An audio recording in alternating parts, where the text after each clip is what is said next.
নমস্কাৰ দৰ্শকসকল, মই বৰ্তমান উপস্থিত আছোঁ হয়বৰগাঁও এটি ৰোডৰ যি হয়বৰগাঁও ষ্টেট বেংকৰ ব্ৰাঞ্চ আছে তাৰ অপজিট গলিত, নামঘৰ গলিত। আৰু ইয়াত আছে ইউৰো কিডছ নামৰ এখন প্ৰি স্কুল অৰ্থাৎ প্লে স্কুল। ছাত্ৰ ছাত্ৰীসকলক স্কুলত এডমিশ্যন দিয়াৰ আগতে স্কুলৰ যিটো পৰিৱেশ, এই পৰিৱেশ ইয়াত শিকোৱা হয়।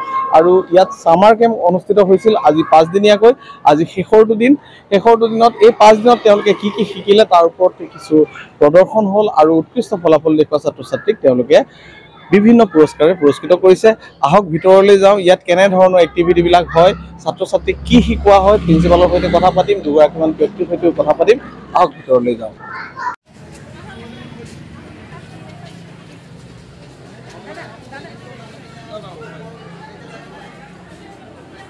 এয়া আপোনালোকে দেখিবলৈ পাইছে ছামাৰ কেম্পৰ ভিতৰ চৰাৰ দৃশ্য। আজি 5 দিনীয়াকৈ অনুষ্ঠিত হোৱা এই ছামাৰ কেম্পৰ আজি শেষ দিন আৰু ইয়াত ছাত্ৰ ছাত্ৰী অভিভাৱকসকল ইয়াত ভিৰ কৰা দেখা গৈছে। আৰু ইয়াত কি কি এক্টিভিটি হৈছিল চাওঁ আহকচোন। এয়া এই বৰ্ডখনত সকলোখিনি লিখা আছে, আপোনালোকক আমি দেখুৱাবলৈ চেষ্টা কৰি আছোঁ। দৰ্শকসকল, শিশুসকলক সৰুকালতে সামগ্ৰিকভাৱে বিকাশ কৰাৰ বাবে নগাঁৱৰ হয়বৰগাঁৱত অৱস্থিত এখন প্ৰি স্কুল ইউৰো কিডছ এই বিদ্যালয়ে 5 দিনীয়াকৈ অনুষ্ঠিত কৰিলে গ্ৰীষ্মকালীন শিবিৰ বা ছামাৰ কেম্পৰ। এই ছামাৰ কেম্পত বিদ্যালয়খনিৰ লগতে বিদ্যালয়ৰ বাহিৰেও আন শিশুসকলকো অন্তৰ্ভুক্ত কৰা হৈছিল। এই গ্ৰীষ্মকালীন শিবিৰত ছাত্ৰ ছাত্ৰীয়ে যোগ সাধনা, নৃত্য, পেপাৰ ক্ৰাফ্ট, আপতকালীন পৰিস্থিতিত ল'ব লগা সাৱধানতা, বিমানবন্দৰৰ ধাৰণা, চিনেমা হলৰ ধাৰণা আদি কৰি দেখুওৱা হয়। এই শিবিৰৰ অন্তিম দিনা ছাত্ৰ ছাত্ৰীৰ মাজত বঁটা বিতৰণিও অনুষ্ঠিত হয়। এয়া আমাৰ মাজত আছে বিদ্যালয়খনিৰ অধ্যক্ষা অৰ্থাৎ প্ৰিন্সিপাল উষা দীক্ষিত। মোৰ নাম উষা দীক্ষিত হয়। মই ইউৰো কিডছ হয়বৰগাঁৱৰ প্ৰিন্সিপাল হওঁ। আমাৰ ইউৰো কিডছৰ 2nd ইয়াৰ ৰানিং আছে এতিয়া। আজি আপোনাৰ ছামাৰ কেম্পৰ লাষ্ট দিন নহয় জানো? কেনেকুৱা ধৰণৰ এক্টিভিটি হ'ল? আমাৰ ছামাৰ কেম্প আজি শেষ হ'ল।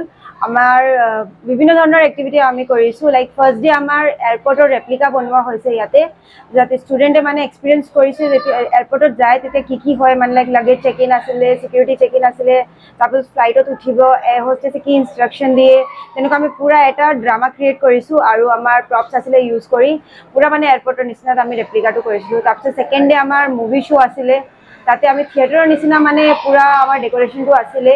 প্ৰপছ ইউজ কৰিছোঁ, টিকেট কাউণ্টাৰটো বনাইছোঁ, তাৰপিছত পপকৰ্ণ কাউণ্টাৰটো বনাইছোঁ, তাৰপিছত আমি স্ক্ৰীণ লগাইছোঁ, ষ্টুডেণ্টক দেখাইছোঁ কেনেকুৱা মুভিটো চাই হলত। পিছত পপকৰ্ণ কিনিব লাগে, সিহঁতক পইচা মানে এনেই জাষ্ট পেপাৰ মানি দিয়া হৈছে যে সিহঁতে পইচা দি মানে পপকৰ্ণ কিনিব লাগে, তাৰপিছত গৈ আকৌ বহিব লাগে চিটত। তেনেকুৱা মানে এটা এক্সপিৰিয়েঞ্চ দিছোঁ থিয়েটাৰৰ বা চিনেমা হলত কেনেকুৱা কি ধৰণৰ এক্টিভিটিজ হয় সেইটো মানে এক্সপিৰিয়েঞ্চটো দিছোঁ। ইয়াৰ ওপৰত আমাৰ আৰ্ট এণ্ড ক্ৰাফ্ট এক্টিভিটি হৈছে, ক্লে আৰ্টৰ হৈছে, তাৰপিছত ড্ৰয়িং ছেশ্যনো আছিলে, তাৰপিছত আমাৰ জুম্বাৰ ডান্স এক্টিভিটি আছিলে, সেইটো আমি কালি পাৰ্কত কৰিছিলোঁ। কালি চবকে আমি পাৰ্ক লৈ গৈছিলোঁ, তাতে আমাৰ বিভিন্ন ধৰণৰ গেমছ হৈছিলে আৰু ডান্স হৈছিলে। তাৰপিছত ইয়াৰ ওপৰত আমি ফায়াৰ আৰু আৰ্থকুৱেক ড্ৰিলো কৰাইছিলোঁ। আৰ্থকুৱেক ড্ৰিলত মানে কেনেকুৱা যেতিয়া আৰ্থকুৱেক আহে আমাক কি কৰিব লাগে, কেনেকুৱা ৰিয়েক্ট কৰিব লাগে, কি একশ্যনছ ল'ব লাগে, সেইবোৰ আমি শিকাইছোঁ ষ্টুডেণ্টবিলাকক। তাৰপিছত ফায়াৰ ড্ৰিলত আমি সেইটোৱে শিকাইছোঁ যে মানে যেতিয়া ফায়াৰ লাগি যায় আমাক মানে কেনেকুৱা একশ্যন ল'ব লাগে, ছুইচ বৰ্ডছটো অফ কৰিব লাগে কিবা, আৰু আমাৰ যেতিয়া যায় মুখটো মানে যেতিয়া স্মক থাকে মুখটো ঢাকি ওলাব লাগে। আৰু বেলেগ যদি কোনোবা হেল্প কৰা লগা আছে, লাইক অল্ড পিপল আছে या হেণ্ডিকেপ্ট আছে কোনোবা, সিহঁতক হেল্প কৰিব লাগে।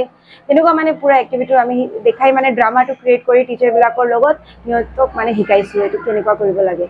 আৰু আজি আমাৰ লাষ্ট ডেত আমি ছায়েন্স এক্সপেৰিমেণ্টবোৰ ৰাখিছিলোঁ, মানে বিভিন্ন ধৰণৰ ছায়েন্স এক্সপেৰিমেণ্ট দেখাইছোঁ ষ্টুডেণ্টক, লাইক ৰেইনব'টো কেনেকুৱা ক্ৰিয়েট হয় গ্লাছত, তাৰপিছত বৰষুণটো কেনেকুৱা পৰে বাদলৰ পৰা সেইটো দেখাইছোঁ। তাৰপিছত কেণ্ডেল এক্সপ্ল'শ্যন এক্সপেৰিমেণ্ট এটা আছিলে, আৰু হুইল যেতিয়া আমি মানে যিটো আমাৰ হাইড্ৰ' ইলেক্ট্ৰিক পাৱাৰ যেনেকুৱা প্ৰজেক্ট আছে, পানী পৰিলে যেনে হুইল ঘূৰি থাকে, এনেধৰণৰ এটা এক্টিভিটি দেখাইছোঁ ষ্টুডেণ্টক এক্সপেৰিমেণ্ট, যেতিয়া পানী দি আমি হুইলটো ঘূৰি থাকে, এইবোৰ মানে এক্টিভিটিজ কৰাইছিলোঁ আমি।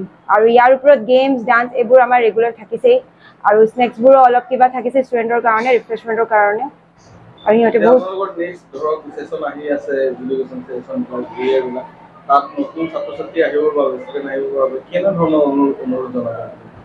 আমাৰ মানে এতিয়াতো ছামাৰ ভেকেশ্যন আছে, আগষ্টৰ পৰা নতুন ছেশ্যন ষ্টাৰ্ট হ'ব আকৌ।